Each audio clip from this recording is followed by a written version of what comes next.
The Buffalo Bills send the Ralph off in style with red helmets as they demolish the Jets 35-8 and head into the playoffs as the 6th seed. We're going to recap this game, discuss the future, discuss some memories at Highmark, and a bunch of other things on this episode of Circling the Wagons. Let's go. To my friend Nate and all the listeners of this podcast, no one circles the wagons than Nate Discate. Circle the wagons, Buffalo. Where else would you rather be than right here, right now? Hey, hey, let's go Buffalo. Hey, hey, let's go Buffalo. The Bills make me wanna. What is up, Bills Mafia? Welcome to another episode of Circling the Wagons, a Buffalo fan base podcast. I'm so excited to talk to you. I've got my co-host John here to discuss the Bills' final game at Highmark Stadium, Rich Stadium, the Ralph, New Era Field, whatever you want to call it. It's the last game there. We're going to discuss the game in general. There were a few highlights, maybe even some lowlights with the way that it turned out, but we're going to talk about the future. The Bills playing the Jacksonville Jaguars in Jacksonville next week. They are the 6th seed, which means they have the potential to maybe have a home game in the playoffs if they face off against the 7th seed, which is the Chargers. So lots of things to discuss. Lots of fun things to discuss. Excited to be here with you guys, but I'd like to welcome my co-host John to the podcast. John, it's the end of an era. How are you feeling, man? Feeling good. That felt like the best preseason game ever. Which is funny because they looked terrible in the preseason this year, didn't they? They looked like dog shit, but today they look great. Of course, it is the Jets. You know, they are fighting for the second pick of the draft. But yeah, John. Yeah, go ahead. Sorry, I obviously the Jets had a lot of backups in too with injuries and other considerations, but it was good to have our depth players play more in case of injury. I guess we'll talk about injuries more later, but and also giving some of the primary starters extra kind of ball spy week. You know, it was kind of nice. Yeah, for sure. It was cool seeing Josh Allen trot out there for the first series and then, hand the ball off. And I think he just handed it off once and then just literally went right back to the bench, right? Yeah. It was Same good as to be able last to year. do that, right? Mm-hmm. Yeah. Same as last year. It's like a built-in bye week, which is great to have considering. And then there's really no worry about the Bills losing this game. I mean, it wasn't even close. I was hoping you and I were texting back and forth. We didn't want to jinx it by saying it out loud, but man, wouldn't it have been cool to end with a blowout of the Jets, 35-0 or whatever. But, even the Jets were able to find the end zone at some point. Yeah, shutout would have been sweet, but it was a good win. It was a good win. It was good to see Mitchell Trubisky looked halfway decent, against the Jets, who are awful. The Jets ended the game, which was close, by the way. There were a couple of throws that looked like they could have been interceptions. The Jets ended the first team since 1932 to not have an interception by their defense, which is crazy, right? I mean, they have a defensive head coach. Yeah, they started keeping track, I think, in 1933 for interceptions, but the NFL's only been around since 1920. So basically, they're only teams in 18 games at that, right? They had a few games to try to do it. Yeah, it's funny. Like the people in the bounce of a ball, like doesn't even, there's always a weird bounce, right? You always get interceptions. Not a single player for the Jets this year. There's always someone that just ends up randomly throwing it right to your defensive back by mistake, right? Like that happens. Josh Allen does that. I mean, so it's got to happen. You would think to the tip Jets. balls, anything but no. Nope. So that's great.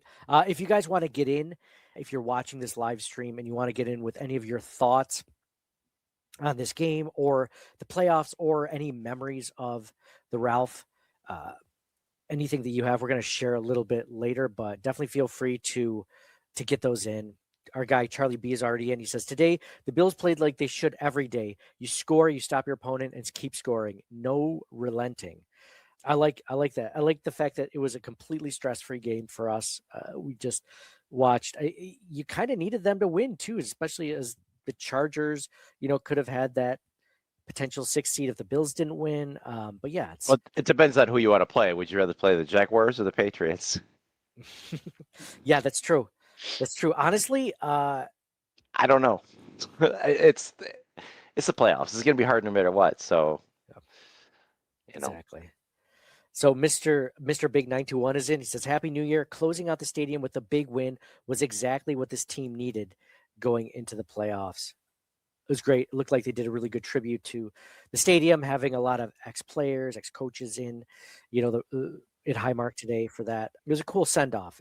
You knew this. What's good is they set up the whole offseason and the entire season knowing that this was going to be the last one. So they treated it as such, and we Bills fans knew that it was going to be the last one. So it's kind of cool that they did it. In fact, I was listening to the pregame on WGR, and it was just a lot of fans talking about, they're much older than us even, just talking about their experiences watching certain players play. Or one guy was talking about going to the very first game where he still has his coin from, the entry that day. I don't know, just cool memories. That's got to be so cool. Do you remember your first game? Of course I do. Of course I do. Which one? You remember the first girl you kissed? Of course, John. I remember my first game. Tell us. What was your first game? I want to hear it. Right now? Do it right now? Okay. Good, because I want to hear yours right after. Sure. So I actually didn't go to a game until I was in college. So I went to UB, University of Buffalo, for college. And part of the reason I think I picked that school as opposed to other schools was just the fact that I was such a big Bills fan. And I really had never gone to Buffalo that many times because I didn't have any family in Buffalo. And I mean, it's so funny because we live in the Rochester area, but there are places of Rochester I hardly ever go to, like it just is what it is. And I went there, and my aunt, for my birthday, my 18th birthday, she got us tickets to see the Titans there. It was like a Monday night game, Monday night or Sunday night, I can't remember. But like she took me to my first game, which was really cool. I got a reminder of that. I'm sure she'd love to hear that. She took me there, and I remember the Bills just barely won. It was like a 10-7 game in the beginning of the season. And Flutie was playing that game. I'm almost positive Flutie was playing that game. So yeah, it was cool. It was my first game ever. What about you? What was your first game? How old were you? I was 9, and I got tickets for my birthday. And it became a tradition. I would get like Bills tickets like every year for one game each year thereafter. So it was 1992. It was a season opener, home opener and season opener. It was against the Rams. They blew them out of the water. It was like 40-7 or something. I remember James Lofton breaking the all-time receiving yardage record in that game, and like them doing like a thing about it after he did that. And then Thurman Thomas scored a bunch of touchdowns. It's really cool. That's so cool. That's a really good first game. So who are these from? Your aunt, uncle, grandmother, grandparents? But my parents. Your parents got it for you. Really cool. But there was, I can't remember if it was that game or I think there were several games where like a whole bunch of the family went, because my family on both sides is from Buffalo. Mm-hmm. Both my parents are from Buffalo, so yeah, we did that every year. And I don't remember if like the whole, like I do remember at least a couple of games where like grandparents and aunts and uncles all went to, and there was like, we had a couple of rows, but that was really cool. So did your parents went with you, right? Did they just take you, or did you go with other family members, or was it a big thing? Or I think it was a big thing. I think we went with a bunch of family members, and that was really cool. That also reminds me of my going to training camp as a kid to Fredonia and getting, I still have it. It was like my favorite Bills t-shirt, right? Because it was the only thing I had on me. And like Jim Kelly and Frank Reich were right there, and like they both signed the shirt. Oh, wow.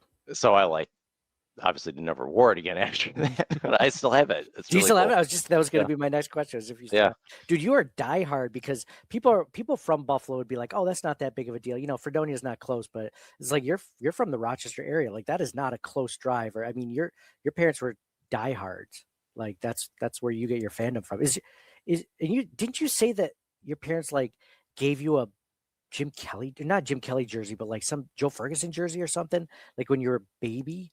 Oh no, it wasn't a jersey, but it was a shirt A shirt. with the number 12 on it, and it was like a picture of me when I was like 9 months old.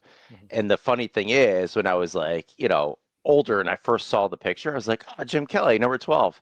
And I didn't like, it was like a little bit while later, I'm like, wait a second, Jim Kelly didn't play when I was 9 months old for the Bills. It was Joe Ferguson. That's so cool. But still, that's a great memory, man. That's awesome. So you did that every year. Do you still do that or no? You don't do that anymore. No. By the time I went to college, because I was up at Yeah, not near Buffalo. I was away. So, and I know we got season tickets a couple different years, right? So I tried to go to a game once a year still now. Well, I went to the Bucks game this year. Oh yeah, that's right. That was a good game to go to, man. You picked a great game to go to. Josh Yeah. Allen 6 touchdowns. Yeah.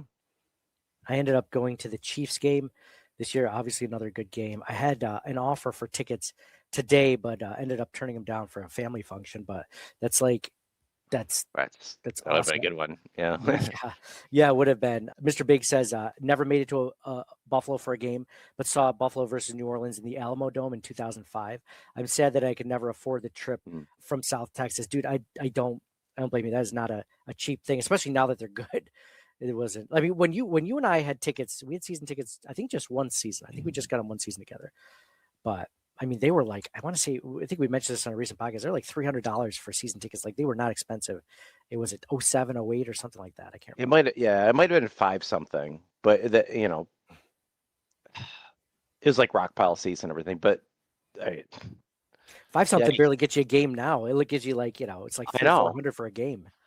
I know, it's crazy. For one game. Yeah. It'd be interesting to see how the new stadium is for getting tickets if we ever go to another Bills game again. But the good thing about it, like, it has the memories. I think it's one of those things where, it's like, your first car that you ever drive, unless you got like a brand new car driving, like, it's not like the best car, it's kind of a beater, like that's kind of how Highmark is. Like, it's not bad, but it's just, I don't know. It's old school.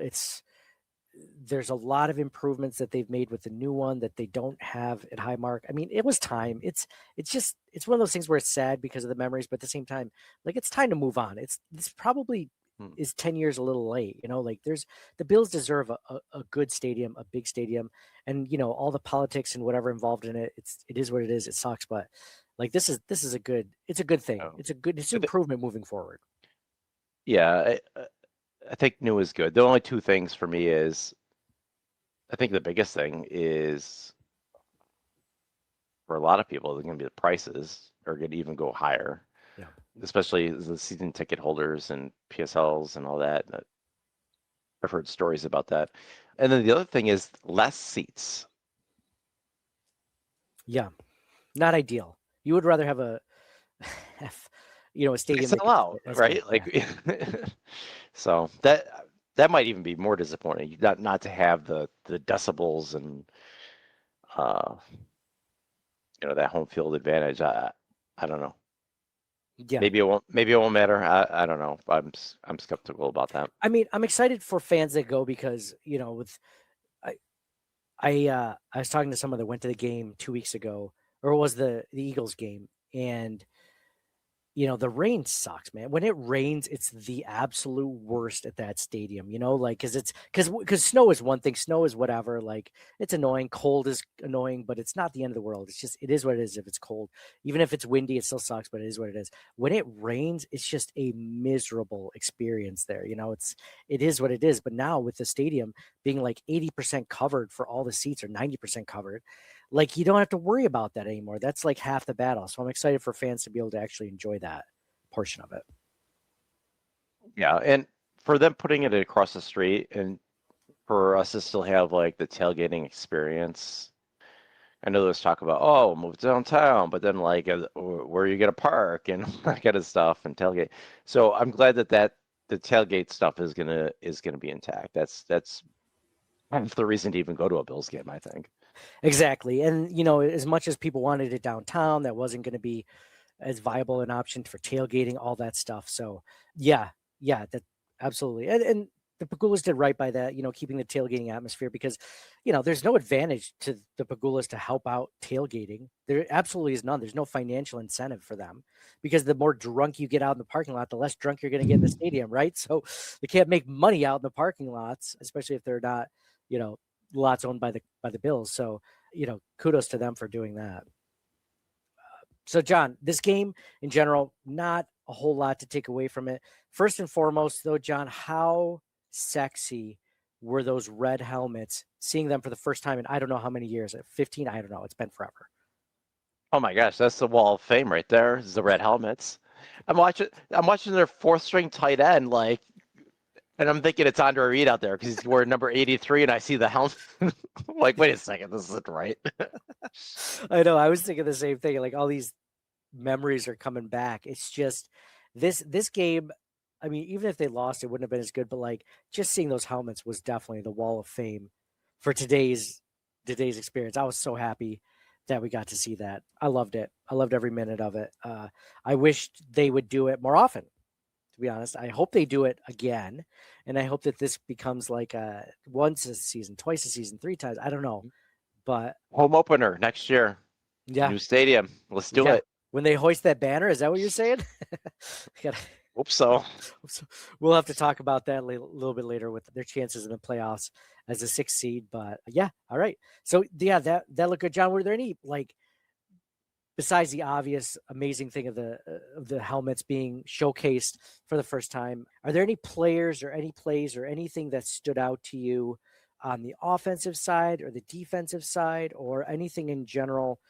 Because I'll tell you what, I was, before we get into the negatives, which we kind of alluded to earlier, I was, there were some players that I thought looked pretty good out there. I thought, Gabe Davis looked good. He's playing against mostly second stringers, and Jets players, in general aren't necessarily first stringers. Mitch Trubisky looked good, 22 for 29. I mean, 259. Yeah, exactly. 4 touchdowns, 0 interceptions. I saw a funny tweet where I retweeted it, and it said, based on how Mitch Trubisky is playing against the Jets, he should be up for MVP, right? Like, that's how this works, right? So. Well, it might have a quarterback controversy on our hands, and maybe running back too. Dude, Ray Davis. I'm glad you brought that up. Ray Davis looked amazing, didn't he? Yeah. If you had to guess what his yards per carry were, do you have that? 7.2. 7.2. 7.2 yards per carry. Again, it's against the Jets. So it's basically a preseason game, but I mean, it looked good. Here's a trivia question for you, if you don't already know. How many first downs do the Bills have today? Oh, geez, I don't know that off the top of my head. Let's see. They had at least 4 drives because they scored 4 times, so probably 7 or 8 drives. How many first downs can you get on each drive? 2 to 3. So 8 drives, 2 to 3. I'm gonna say 20 first downs. Incorrect. Higher or lower? Higher. Oh, wow. Okay, 24? Higher. What? Okay, 27? Higher. Are you kidding me? 30? Yes. Wow. 30 first downs? Jeez. Insane. That's an awesome stat. Yeah, the offense was humming. You know what's funny is some of the play calling, I was like, how come we're not doing this during the season? Like, it looks so effortless. There was they're trying out new stuff on the Jets. I know. Let's try, dude. But these aren't even the players that are going to be trying out those plays. It's like, oh man. Reggie Gilliam for a however many yard reception for a first down. What a great catch by Reggie Gilliam on the sidelines. I'm like, where has this been? Dude, throw this out in the season, the fullback pass or, fullback catch. Like, oh, man. I saw something. I think Mookie was tweeting that out, that Josh Allen was calling plays, which would be awesome if he was, right? Like, why not? This is the game to do it, right? Like, but if that's the case, they looked incredible today on offense. Just, guys were open. And Mitch Trubisky, to his credit, he was pretty accurate in most capacities. John, was there anyone that disappointed you either on either side of the ball, or you're just like, I wished I got a little bit more out of him. I mean, we saw TJ Sanders. He got his first sack in the NFL today. Ogunjobi looked pretty good. Who's number 72? Zion. Logue. Yeah. Zion Logue. Zion Logue. He looked good. Yeah. I from a play perspective, I don't think I can really single anybody out. I mean, for me, like the biggest, like if you're doing a wall of shame, it would be the Prater and Harrison injuries. Yeah, dude, why can't we just why? this he injures the same quad, and part of me is thinking, McDermott has always been pretty conservative with injuries, hasn't he been? Yeah, but like they don't have any other kickers. Like I can understand the kicker thing. Maybe Yeah, Harrison playing that late could go either way on because they really only have so many corners anyway. And you want to get the rookie more experience. So, like, you're not going to put Benford or White out there at that point in time, although White went out after Harrison came out. Yeah, if he had to, yeah. But, yeah, I don't think I can fault him for that. It just stinks that happened. Yeah. Doesn't that seem like the theme of this entire season? If you were to look back at the season, besides the fact that the Bills have no good wide receivers or no, like, top-tier wide receivers, or that maybe that they have the worst wide receiving core in the league. Like the other theme to this season, I think, would be injuries, like just nonstop. Whether like Ed Oliver gets injured after his first amazing game, comes back after like 3 or 4 games, and then he gets injured again right away. Michael Hoyt has a great game. A game and a half later gets injured, out for the season. It's guys even before the season. Like Hairston was injured before the season. I mean, guys that were backups that can't be backups anymore because they got injured, and we could have used them as backups. Just, I feel like that's been one of the biggest themes this season is just how many guys have been injured. I mean, the reason why Matt Prater's here at all is because Tyler Bass went on IR. So you look at that, it's like, well, and you and I were texting. It's like, when is Tyler Bass coming back? Like, I think the idea was that he would stay on IR unless we needed maybe. But then I realized through a press conference that someone did ask McDermott about that late in December. And he mentioned that, Bass was trying to come back without surgery. He had a setback, so he ended up having to get surgery at the beginning of December. His season's shut down. There's absolutely no way he's coming back for the playoffs. Ed Oliver apparently had a setback where he's probably not going to be ready for the playoffs. It's just, dude, one after another. Josh Allen was injured before this game. I mean, he would have played, obviously, the entire game if he had to, but he was injured before this game. I mean, the Bills just cannot stay healthy, right? It's just, I don't know. It's tough. Yeah, nothing good, nothing catastrophic, I don't think.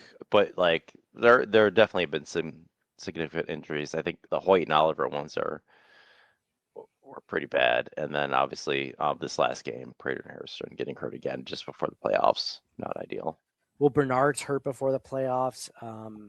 Daquan Jones was injured earlier. Spencer Brown was injured earlier. Like small things, but I mean, I don't know. It's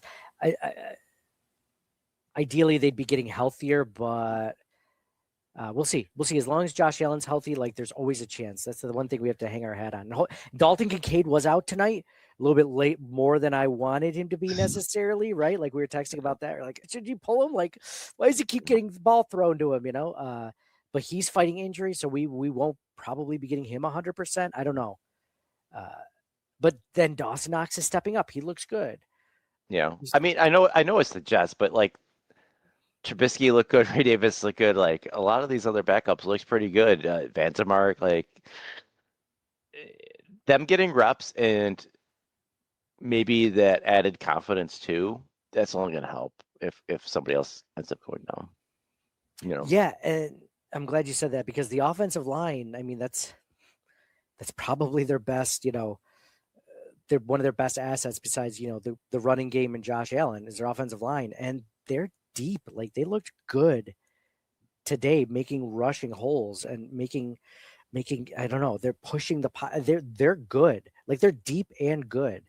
So if there's one thing you want to criticize Brandon Bean for the wide receiving core, well, then you have to give him credit for the offensive line that he's built up, because there's potential starters that are backups for the Bills out there. So that's a good thing to have.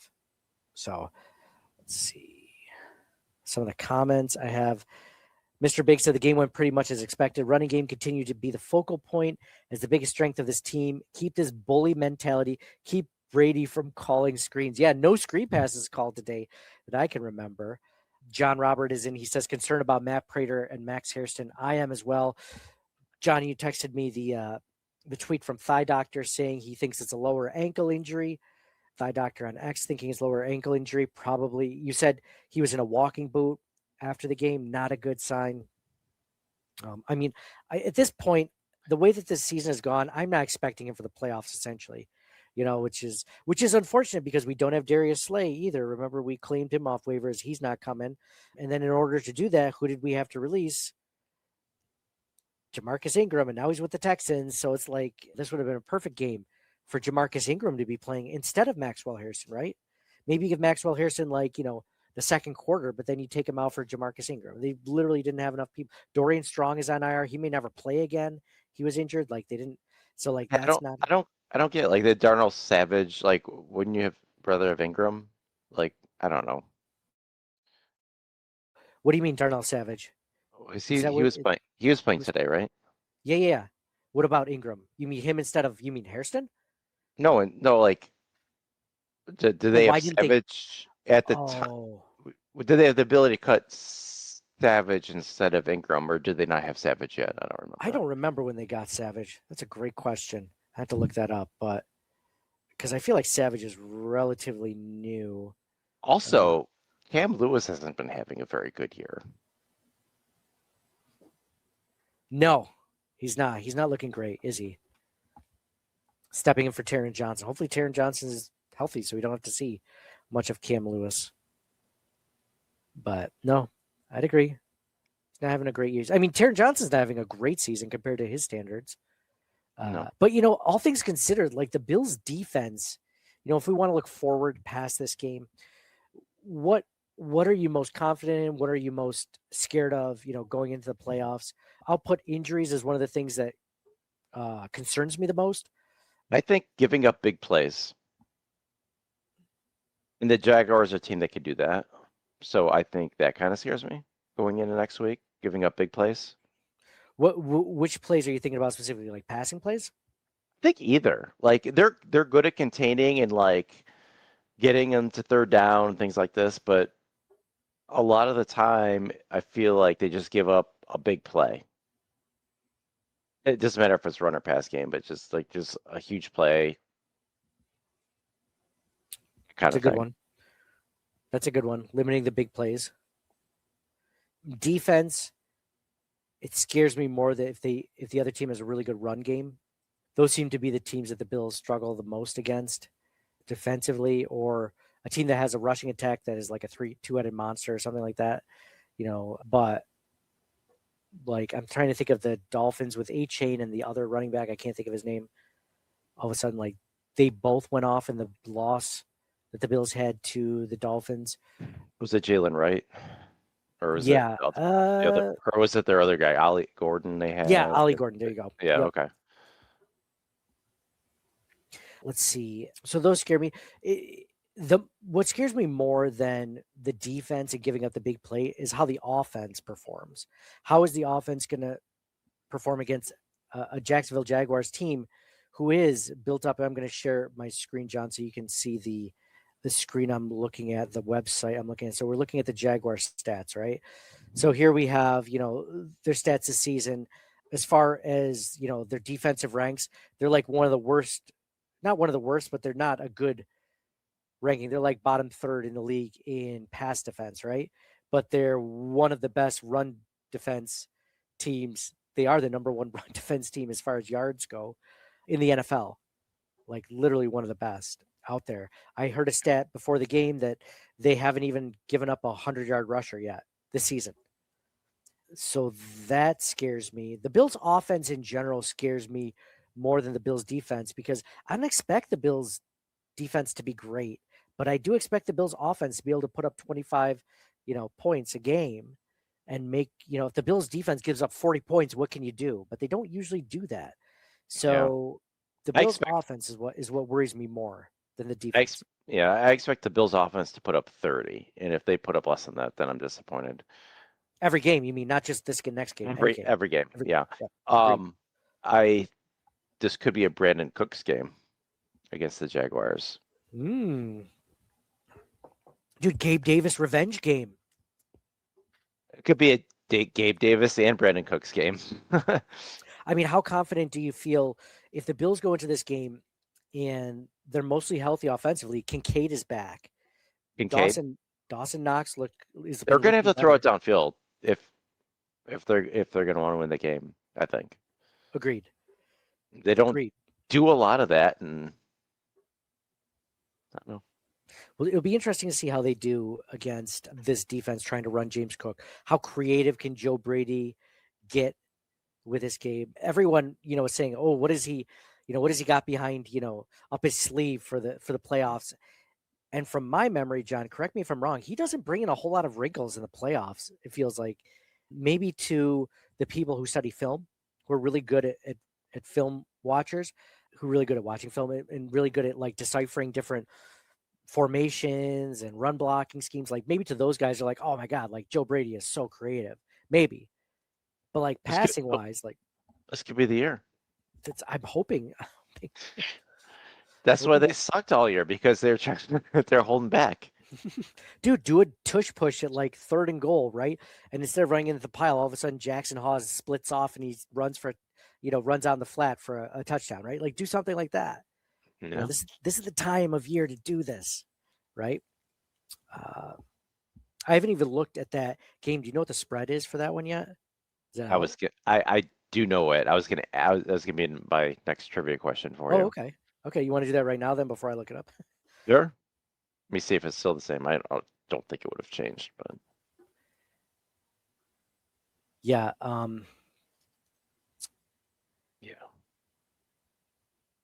So that's what worries me most in the playoffs is how hot can Josh be?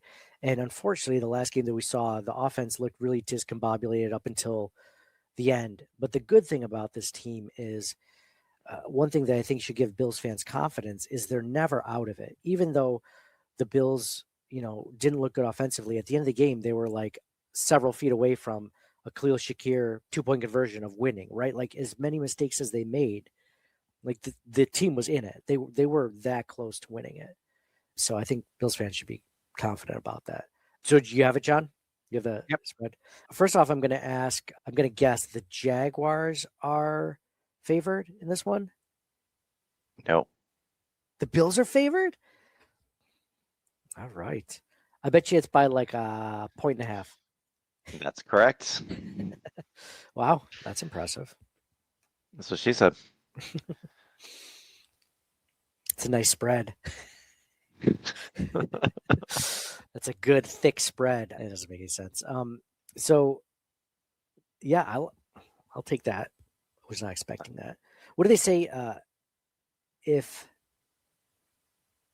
it's a home team, aren't they supposed to get like a 3-point advantage? So technically, if the Bills are favored by 1.5, then really they're figuring the Jaguars are going to win by 1.5. Like that's what the real line is.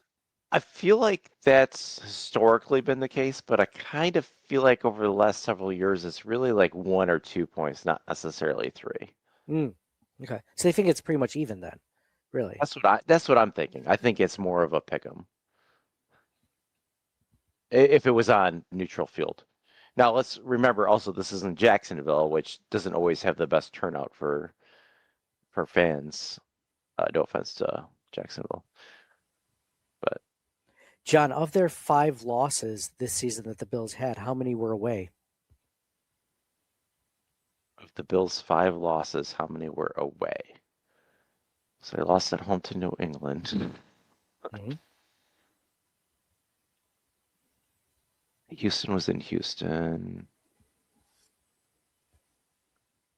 I'm gonna say most of them. Yeah, 3 out of 5. 3 out of 5 were away games. The only 2 home games were, like you said, the Patriots game and the Eagles game just recently. In the Bills' defense, okay, that Patriots game, they play that one again. I think the Bills win that one. Like they looked awful. Like they tried A lot of everything they things could went to- wrong. Yeah. So many things. Not only that, that there was a Sean Hockley officiating crew. Like they were awful. Like they were calling everything against the Bills, and it was just. I mean, the Bills had to play two different Do you think opponents. we'd be better off if we had lost this game and played New England next week? Would that have been better? Maybe not for the last game of Highmark, but from a playoff perspective. Green Yeah, Bay does look really good. The only team Dr- he beat with a winning record was Buffalo, though. So all the other games that he won.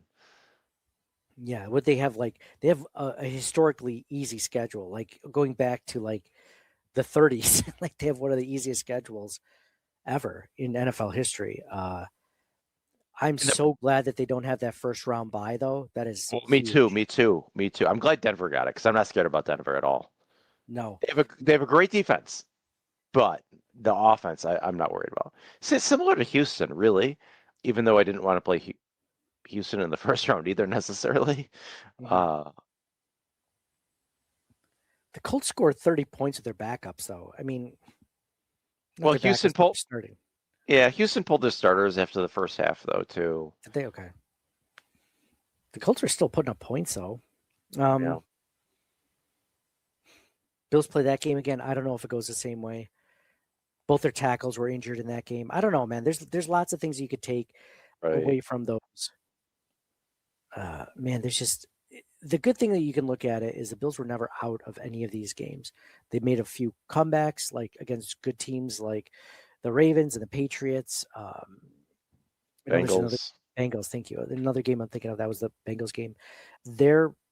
They have the ability to win. It's just a matter of honestly like eliminating the mistakes, not turning the ball over unnecessarily. Josh Allen not taking 30-yard sacks, like stuff like that just kill your team. Like there was at least I want to say 6 points that Josh Allen took away against the Eagles by running around the way he did, just running in general. There's a one play near, his 4th and goal that he tried to run for it with 3 Eagles defenders in his face instead of trying to dump it off to Brandon Cooks, right to the side of him, and Ty Johnson right in front of him. Like there's things that mistakes he made. And then they were at the Eagles 30-yard line. It was 3rd down and he runs backwards for 20 yards. And then they're out of field goal range, right? So Josh Allen, so much of this depends on how he plays. Do we get the really good Josh Allen, the calm, composed Josh Allen, which we really haven't seen we have seen, just not against the Eagles in the most recent team, but he looked great against the Bengals, like in the second half. Great against the Patriots in the second half. He's calm, cool, collected. Which Josh Allen are we going to see against the Jaguars, right? And more often than not, you see the better one. Unless the pass rush or the defensive line is really good. Yeah, and receivers got to get open too.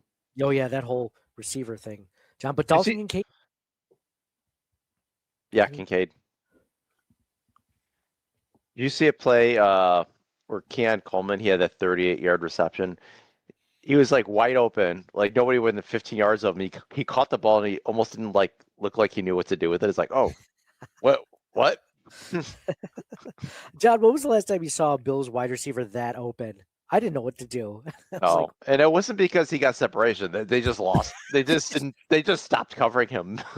It had nothing to do with Keon Coleman's amazing separation skills or route running ability. It's just where he sat in the zone. There was just nobody covering that zone.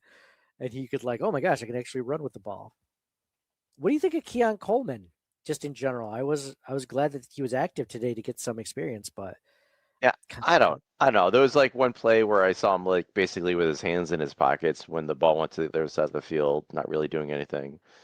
But he had that 2-point conversion, looks pretty nice. So, and they had that one play near the goal line, or did they rule it a touchdown?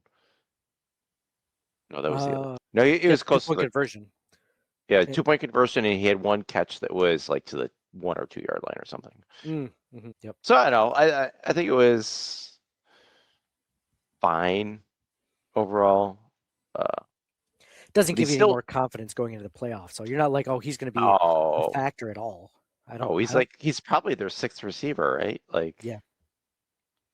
Well, you and I talked about this a couple weeks ago. We had the top four receivers: Shakir, Palmer, Gabe Davis, and Tyrell Shavers. They're the top four that should be on the that should be active for sure every Sunday from now on. And then it's just a matter of the fifth one. Do you want McCole Hardman returning punts?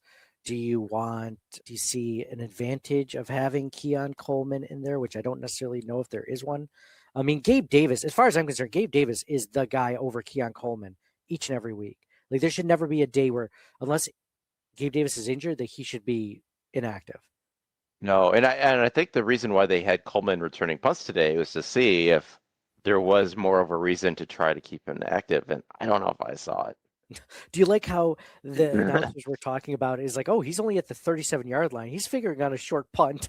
And then the Like, Jets nope, he punt- was wrong. He was wrong. The Jets punter punts at 50 yards, and he's like sprinting back to the Bills side of the field. Yeah. It's like, yeah, who told? Was that bad coaching or was that just Keon? Like, it's so funny, It's. I think he's number 6. I think he's number 6. I agree. I was listening to the another pregame a few weeks ago. It's one of my favorite things to do as well. I'm doing like yard work to listen to Chris Brown or WGR, and they were discussing. We don't watch film; we just see clips that people share on social media or whatever. But one of the most damning things that Chris Brown and Eric Wood said about Keon Coleman was, we've heard effort, like people are like, oh, he's low effort, on running routes. Where they were just, and those guys, because they work for the Bills, like they're not going to be too critical of Bills players, right? Like they always try to say, well, he needs to work on this, right? They're not going to be like, so and so sucks. Like they won't say that. Oh no, yeah. But for them, they were super critical of Keon Coleman. And Eric Wood was specifically saying, when Josh Allen is doing the scramble drill, that's when you have to work your hardest as a receiver, because you have to find a spot and you have to give all out effort. Like that's not just like I'll just wander around here. It's like, no, you have to go to a spot that Josh Allen can find you, right? Like you have to bust your butt. And they were saying Keon Coleman takes those plays like very, very much like half speed, right? And to the point where Eric said it pretty like nicely, like, well, it's not what you want to see. And Chris Brown just bad luck, or maybe it was the other way around. Chris Brown was talking about Eric Wood, the former player, is like, that's such a bad luck. And if he's saying that as a former player, a guy's saying, how awful it looks for your receiver to doing that, because he's either seen that or he's seen other players do that from other teams, like, it's bad, right? So that effort and then showing up late to meetings, I mean, this, sixth receiver, he should be the last guy to come in my opinion, at this point, like after McCole Hardman. Like, oh, I'm sorry, do we forget Brandon Cooks? We were talking about receivers, so it'd be, I did. So Brandon Cooks should definitely be in the top 4 now, right? So you have Khalil Shakir, Gabe Davis, Brandon Cooks, and then it's Tyrell Shavers, McCole Hardman, Gabe Davis. Am I missing? So those should be the top 4. Davis, Cooks, Shakir, and Shavers. And would they have Palmer too, right? Yeah, Palmer's got to be. Who do you put in? Do you put in Palmer as a 4th? I mean, I haven't. So if you're just going based off of, they signed him as a guy that should be playing, but based off what I've seen, I'm not saying that this guy should definitely be starting over Tyrell Shavers. So Hardman right now, I think, is on practice squad, right? Is that correct? Oh yeah, that's true. He is on practice squad. You're right. So Coleman would be their 6th if Cooks was active instead, right? So then the question is, you pull up Hardman and then make Coleman inactive also. Yeah. It depends if they want 5 or 6 receivers also. And since they don't throw the receivers that much, I don't think they're going to have 6 active receivers. Yeah. So, yeah, either way, it's 5 or 6. Mm-hmm. They probably don't bring Hardman up, and Coleman will be inactive. Yeah. And Shakir will return kicks, punts. Which isn't really like a big thing, because he's usually just taking them and fair catching them, or going 5 yards. In my opinion, it scares me that he's even out there. As as one of their best receivers. But then again, they don't use Khalil Shakir like they used to in previous seasons. When Khalil Shakir was playing out of the slot more and not taking as many wide receiver, screens, he was the guy that was in the slot that would, he would be open and he would get, he was the yak king, and not that he's not having a good season for that, but he has almost the same amount of receptions and like 100 less yards. Like the way that they're utilizing him, I don't think is the best way.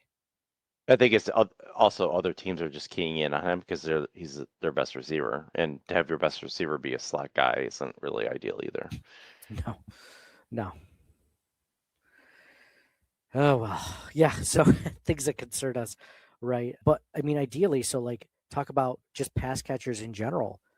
Like, I mean, if it's up to me, John, and I'm looking at all my best pass catchers, the ones I want to see the field the most is Dalton Kincaid is one of the top ones.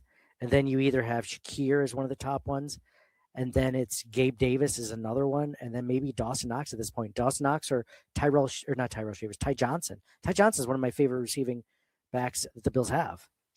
He's great coming out of the backfield. What would you list as your top 5 going into the playoffs that the Bills should utilize the most? Top 5 pass catchers. Mm-hmm. Kincaid's the number. I mean, the whole offense, I think, is a lot better with Kincaid on the field. So Kincaid's definitely number 1. I mean, I might want to mention Cook. Cook, sure. I mean, he drops some, but yeah, I like Cook. I like Cook when he's got the ball. When he catches it, he's great. But yeah, after that, it's Cooks. Yeah. I think Cooks could be a factor in the playoffs. Cooks catching the ball could be a factor if he holds on to the ball. I know he had that bad drop against the Patriots, but he had a bad one against the Bengals too, didn't he? He might have, yeah. He can get open downfield. John, here's a trivia question for you. Speaking of Brandon Cooks, Brandon Cooks had 100 yards receiving last week with the Eagles.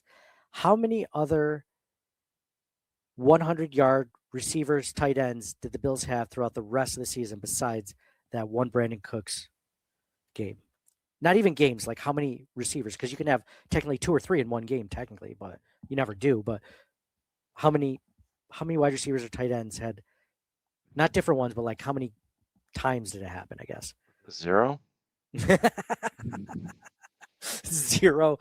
I'm sure there's a lot of Bills fans that think that right now. 0. It happened four other times throughout the rest of the season. Oh, no kidding. I want to say once it was Coleman, oddly enough, in the first game. One was Kincaid. One was Shakir. Maybe it was 2 or Shakir, 2 or Kincaid, or something like that. But yeah. I mean, even today, nobody did, right? I don't think. I would think with Trubisky's good game. No. Highest was Keon Coleman with 49 yards. No, there you go. And the one was 38 yards on the blown coverage. Oh. Yeah. Yes, it was. Yeah. Good call. Other than that, it was Dalton Kincaid. Oh man, Henry's already got 112 yards. And it's what, the second quarter? Yeah, a minute left in the second. How many does he need to win it? 30 seconds. It's like, I think it was like 152, 153, somewhere around there. So, yeah. Well, that's a shame. I mean, if they really wanted James Cook to win it, they would have kept him in all game and he would have won it. Like they knew it was a possibility that Henry was going to win it. Yeah, I'm sure they had a conversation about it. It's better they didn't risk the injury to Cook, I think. They made the right call. It's just going to really suck when he doesn't win the thing because of Henry. But well, I mean, would you want him going the way of Matt Prater or Max Harrison, right? No. He's their second best offensive player. Mr. Big says to John's comment, if they don't score more than 30, they are going to be screwed. So this week I plan on going over like stats like that, going into the playoffs, like when they score how many points, like what is their record? So if you want to say what's their record when they score at least 30 points, John, I'm going to say they are 5-0, 6-0, 7-0, 8-0. They're 8-0 when they score 30 points or more. They have Yeah. not lost a game where they scored 30 points. Makes sense. When they did lose, let's see how many points they scored. 20, 14, 13, 19, 12. When they lost, John, I think you could argue less than 20. Oh my gosh. you could argue the offense is the number one reason why they lose those games, in my Yeah. opinion. For sure. Is it even close? I mean, they scored 20 against the Patriots. They scored 14 against the Falcons. They scored 13 against the Dolphins, which is unacceptable in my opinion. They scored 19 against the Texans. At least that one I can kind of get, but they only scored 12 against the Eagles. Like, Yeah. so it's almost like here, based on that, what I just told you, when they score 20 in the games that they lost, they didn't score more than 20 points. And when they score 20 points, they never won a game. The lowest amount of points that they've won a game with is 23 points, where they won against the Browns, 23-20. That was the lowest amount of points that they won a game with. So if the Bills don't score at least 23 points, they're not likely to win. So to Mr. Big's point, yeah. We'll see, man. Let's see. Anything else you want to cover about, exciting things? Did you want to share any of your favorite moments from Highmark or the Ralph or New Era Field or anything like that? Like any memories that we had together? I mean, not to put you on the spot, John. I know you've had season tickets with other people, engaged with other people, but when you did have season tickets with Mike and I. Who else did we have with Bill? Was it just the four of us? It was just the four of us, right? Yeah, didn't I have it 2 different years, not consecutively, but like 2 different years? I can't remember. Dude, I'm old. I'm pretty sure we did. No, you had them with was it people from work? Oh, it was Dave, your buddy Dave. That's when you had it. Oh. It wasn't consecutive. Yeah, that's another thing that's sad is now that we're finally a little bit older and we're making a little bit more money. Of course, it doesn't matter now because we can't afford season tickets with a new stadium. We could technically get them. Our kids are getting older, so they're less. They need a little bit less from us that we could potentially get season tickets. But it's well, we don't have PSL, so it's kind of a pipe dream. But John, any memories from there? Or games, or even games that we went to from any of the season. A good game. The game they beat the Patriots for the first time in a long time. With Fitzpatrick. That was really good. You didn't go to that game, did you? Pretty sure I did, didn't I? Maybe I didn't. Did I? I didn't go to that game. I was traveling. Maybe there was a year I had. What year was that? What year was that? It was 2011.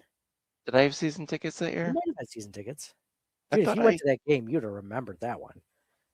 For sure. Maybe I don't remember. I'm kind of old.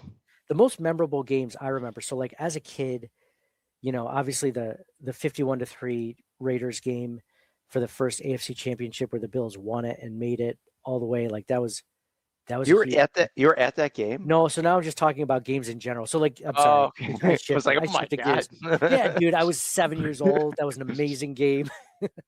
Yeah, I've never been to a playoff game, So I actually ended up going to the Bills Dolphins game a couple years ago in the playoffs. That was the first playoff game I ever went to. That was a cool game, except the Bills just kept them in the game. The Dolphins had their third string quarterback, so that was frustrating. Skylar Thompson. Skylar Thompson, you got it. That was a frustrating game, but they ended up winning somehow. I went to the Ravens game last year, which was a really good game to go to. So I'm lucky that they've been 2-0 when I went to the playoff games. So you got to go to Jacksonville next week. I would like to go to. Mike went there a few years ago when the Bills ended the drought. He went to that. He was in Florida visiting his family, and he just ended up staying just to go to the Jacksonville Jaguars game. Yeah, so he's been there. But yeah, it'd be interesting. So no favorite game I ever went to as a fan. if it's not that first game, just because, that's your first game. Like, it's funny, memorable games. I remember when I was in college later, like my dad once had got tickets. He's like, I can't use these tickets. You want them? I'm like, hell yeah, I want them. Went with a buddy from Buffalo. I'm like, dude, I got tickets. He's like, oh, sweet. He's from Buffalo, so he's excited.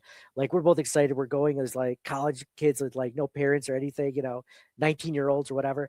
The Bills got blown out 41-7 by the Patriots. Like, that was one of those games where it was Randy Moss's season. So like they're hanging up like 60-yard bombs when they're up by 5 scores, like it was like the biggest margin of loss that the Bills ever had in that stadium. So I was there for that. I was there for history. I was there recently. Remember when the Bills lost to the Colts like a few years ago, like 40-7 or something, like Jonathan Taylor ran all over them. I was at that game. That was cold and wet and miserable. Man. Yeah. I remember the Bills, when we had season tickets that one year, the Bills were playing the Giants. The year that the Giants won the Super Bowl, ended up winning the Super Bowl. They went 9-7 that year, and the Bills were playing them really well. And then Kavika Mitchell, when he was playing with the Giants, not with the Bills, he ended up picking off, I think it was Fitzpatrick or who was it? Trent Edwards. I have no idea at that point who it was, but he picked him off and he took it for a touchdown. I was like, I think that sealed the game. But they ended up being the Patriots in the Super Bowl, so that's all right. Remember when we first got season tickets, to that point, I had never been to a game where the Bills had lost. And I basically had gone to one a year between ages 9 and 17 or 16, maybe 16.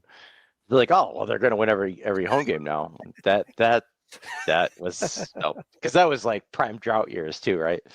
So it didn't work. That's amazing. Ever since you were a kid up until we had season tickets, they won every single year, every single game. Yeah. Well, I guess I think there was one exception. I think I went with my uncle one year in December. It was like Thurman Thomas's last 1,000-yard year, and he got the 1,000 yards, and then they like sat everybody for the rest of the game after he got his 1,000 yards. So we left, and I think they lost, but that didn't really count. Yeah.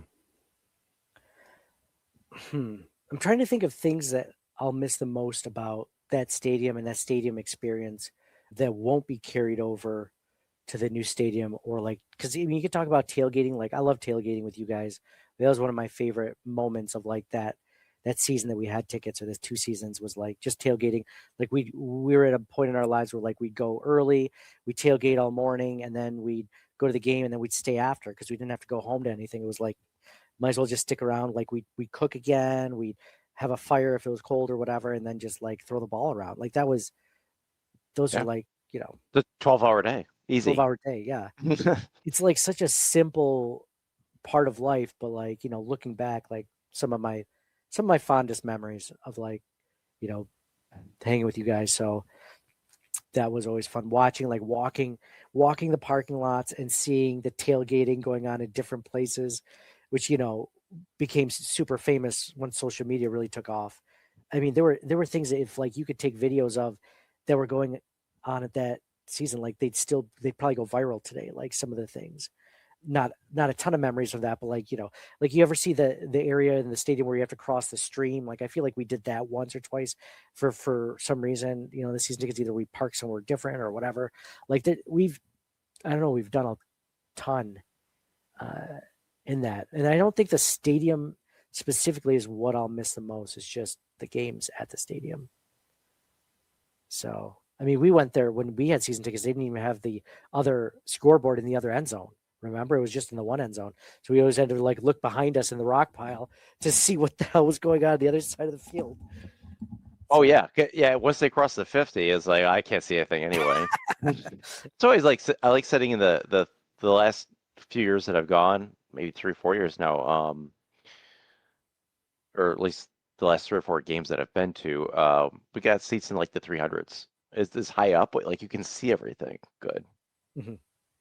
Yeah. I'm hoping it'll be the same. Obviously the comeback game, like I couldn't watch it. I just heard it on the radio, but you actually got to watch it because you got like Syracuse stations on your TV here in Rochester, right?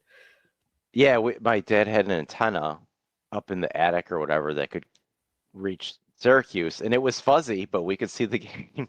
That's awesome. I just listened to it on the radio, and I remember thinking that was cool. Here's one. Mr. Big says Heinz kickoff return for after, the Hamlin injury trumps the comeback as the best moment in the stadium's history for me. That's a really good one. You mentioned that the Patriots beating, or the Bills beating the Patriots for the first time in that decade, when they beat I remember seeing that on TV. Obviously, I wasn't there live, but that's a good one. Man, players that I miss seeing in that stadium, like Fred Jackson, I'll miss, watching him play.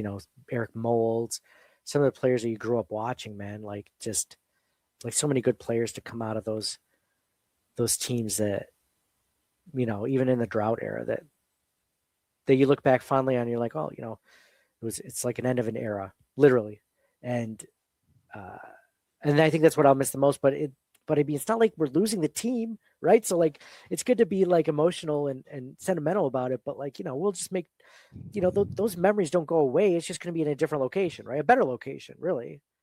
It's across the street. That kind of, I always thought it was weird. Like they're calling it the farewell season. It's like, I feel like it's a little too dramatic. Yeah, I know. It's a good marketing plug, though. Got me going. Mr. Big said just in Buffalo versus Jacksonville as the early Sunday game on CBS. All right. Interesting. Let's go. I'm excited. Yeah. Yeah, hopefully we see a New England Patriots loss before that so we can enjoy that, because, yeah, they've only beaten one team over 500 this season. It's going to be an interesting playoffs. I mean, they could easily like go to the Super Bowl and I'd be like, okay, I can kind of see that coming. But at the same time, like they could get bounced in the first round. And I don't know if I'd be super surprised about that. Now I could see this game going either way. I mean, if Drake May is MVP material, like he should easily get out of the first round and out of the second round, right? Like, I mean, this is a guy that people are saying is the MVP. Like, you can't get a first round exit and be the MVP, right? Like, that's not acceptable, in my opinion. Josh won it. He just so happened to. But I think they do voting already. I'm not sure, but Mr. Big said Chargers are versus Pats on Sunday Night Football. So thank you for that. That'll be interesting. So we'll be watching that late. See who the Bills are going to be playing. But yeah, looks like the Ravens right now, it's only halftime as we're watching. Everyone listening to this after in the audio version or watching this later knows exactly what's going to happen. But yeah, Charlie B just came in, said we can hope for a New England first round exit. Yeah, that'd be sweet. Absolutely. So I'm going to dive more into like these passing stats and also the running backs that, in the Jaguars defense. Like I'm looking at the Jaguars statistics. I mentioned that they never had 100-yard running back. They played against some halfway decent teams. I mean, they played against the 49ers with Christian McCaffrey. They played against the Rams with Kyron Williams. They played against the Raiders. The Raiders don't have Josh Jacobs anymore. Who do the Raiders have? Genty. Ashton Genty. That went to overtime. I mean, if you want to talk about a team that's getting hot at the right time, like the Jaguars are probably that team, right? They did beat the Broncos a couple of weeks ago, 34-20. They beat the Jets 48-20. That doesn't really matter. I mean, but they've really only been tested by the Broncos because they played the Titans, the Colts, the Colts without Daniel Jones. They played the Jets, the Colts, the Titans, the Cardinals, the Chargers. The Chargers, they won 35-6. Now that's an impressive win in week 11, right? 35-6 in week 11 is an impressive win. But that was week 11. Like they've had one really meaningful win since then against a team that's over 500, the Broncos, which the Broncos are the first seed. Don't get me wrong. That's a good team. They barely won in overtime in week 9 against the Raiders. So they lost 35-7 against the Rams. Like this team is beatable. They're just, they're a good team. Playoffs. It's playoffs. Anything can happen. You just got to get in, right? Wouldn't it be funny, John? This is. I'll be 100% honest. This is the least confident I've been about the Bills team going in, just because of offensively the things I mentioned, and then also with all the injuries mostly. But doesn't that kind of set up for I've been much more confident going into the postseason. The Bills always exited right in the second round or the championship game. Wouldn't that make more sense than the year that I don't feel as confident they make it all the way? Like, isn't there some sort of logic there? Yeah, I mean, I feel less confident than most years in the Bills, but I also feel less confident about the field, specifically for the AFC. Mhm. So I guess if I combine those two things, then I kind of feel the same. Kind of evens out a little bit, right? Yeah. I mean, if you look at the teams that are in it, I mean, who has the most playoff experience, right? Like it's the Bills by far. The Bills have the most playoff experience of all the teams, really. Especially if you look at like the quarterbacks and coaching staffs. You know, Herbert's been in the playoffs, hasn't had any success there. Bo Nix has been in the playoffs one season, hasn't had any success, lost to the Bills last year. Drake May, never been to the playoffs. Trevor Lawrence, I don't think he's even won a playoff game yet. Like the Bills based on experience, based on being there, like they're the most dangerous team based on that, right? The Texans have been there. They haven't really made any noise. Yeah, we're selling ourselves short here. We should be We more are. optimistic. There's lots of reasons I'm trying to find ways to be optimistic. And I think I'm talking myself into one. So yeah, it'll be interesting. I'm going to go over the stats a little bit more this week now that we know that we're playing the Jaguars. But yeah, John, this has been really fun going down memory lane, talking Bills, talking this win, even though it's somewhat meaningless. It was, it was important in the fact that the red helmets came back for the first time in years, and it was the last game at Highmark Stadium where we have a lot of memories. We're all, a lot of Bills fans that were able to go to those games and sit there. There are people that were there for the very first game who went there with their dads. Back in the what was it, the 60s or 70s? 70s is when they started at the Rock Pile, right? Or no, whatever. The Rock Pile closed. What Rich Stadium became, right? Was it 80s? Yeah, so 1973 is when they moved to their current stadium. So yeah, lots of memories there. Lots of people, family relations, like just a lot of things going into the end of this era. So that was fun to talk about, and it's exciting going into the playoffs. So this is from Charlie B. He says, "If I feel less confident in the Bills' ability to win it all, but when you look outside the organization, there are no clear-cut runaways."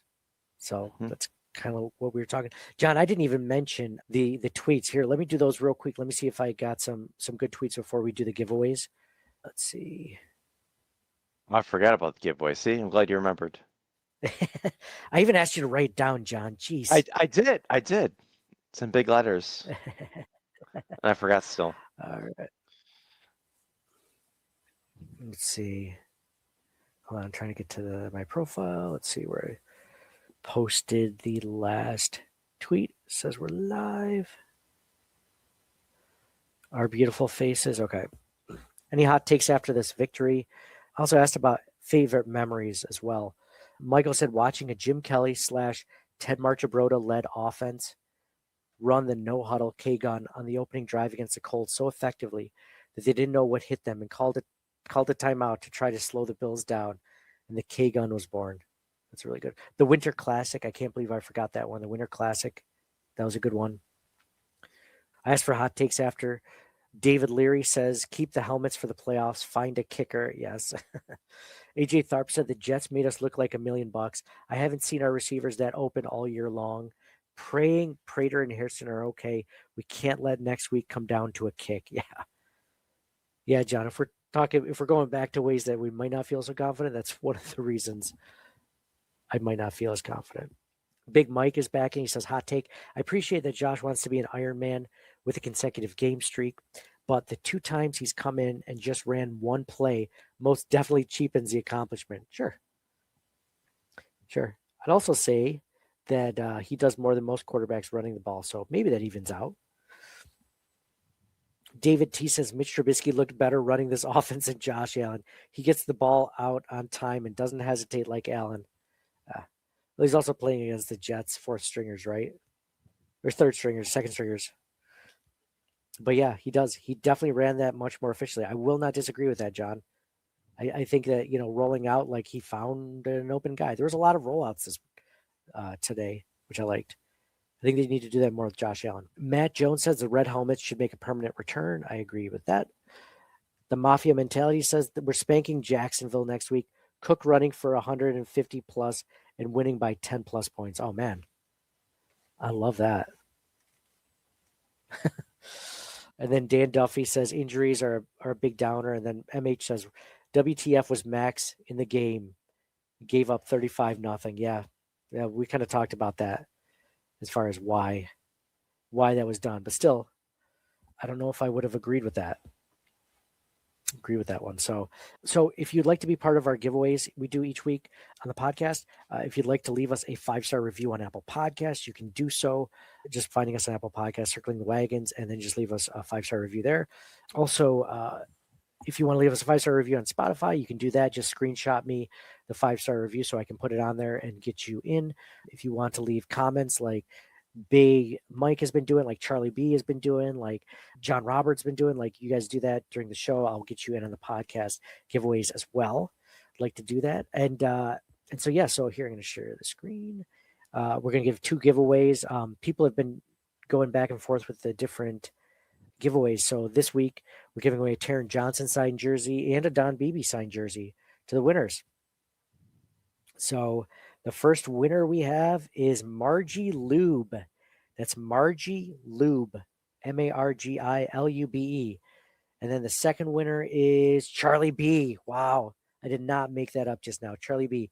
You guys won.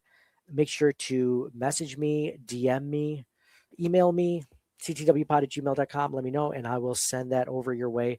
I had several packages to deliver before Christmas, so got those out, thank God.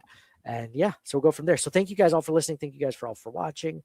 This has been the best season for live streams that we've had. We've had almost every one of them has been 2,000 to 3,000 live streams the first day and then going even more so after that. So thank you guys for listening and watching us, leaving a review, comments, all that fun stuff. Appreciate you guys. Looking forward to going into the playoffs, man. This could be the season. We mentioned all the reasons why and why we should be optimistic and why we're a little bit worried. So what it comes down to is it doesn't matter how you get there, man. You just got to get there. So signing off for my co-host, John. Where else would you rather be than right here, right now?